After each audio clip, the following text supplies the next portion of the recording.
Pemirsa, siapapun pernah mengalami kegagalan. Meski gagal, jangan sampai takut mencoba lagi.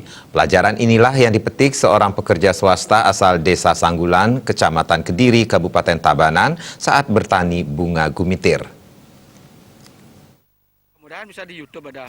Iwayan Sumargita yang akrab dipanggil Pak Bimo mengisi waktu senggangnya membantu istrinya Niluh Eka Pratiwi berkebun menanam bunga gemitir.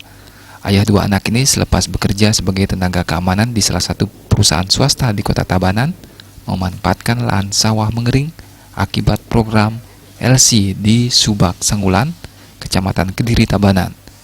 Menurut pengakuannya, berkebun bukan lantaran terkait pandemi COVID-19. Sesungguhnya ia hanya ingin membantu usaha istrinya yang baru saja berhenti bekerja.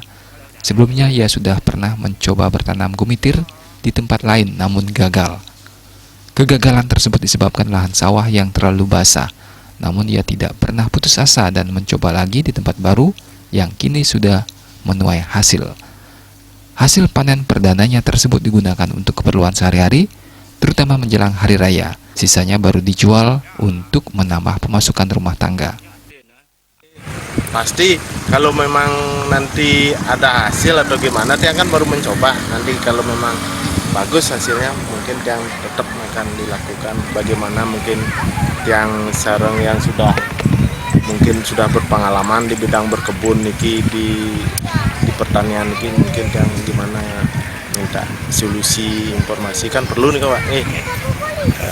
Ada ya pendapatan tambahan lah. Ya, niki kan baru baru mencoba niki.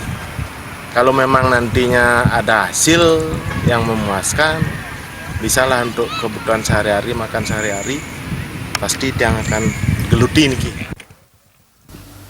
Lahan dengan luas sekitar 20 aro ini tidak hanya ditanami bunga gumitir, namun juga bunga pacar air atau pacah, cabai, talas, dan kemangi. Sebagian besar lahan tersisa akan dikembalikan fungsinya sebagai sawah jika sudah ada irigasi yang tetap. Artayo, Bali TV.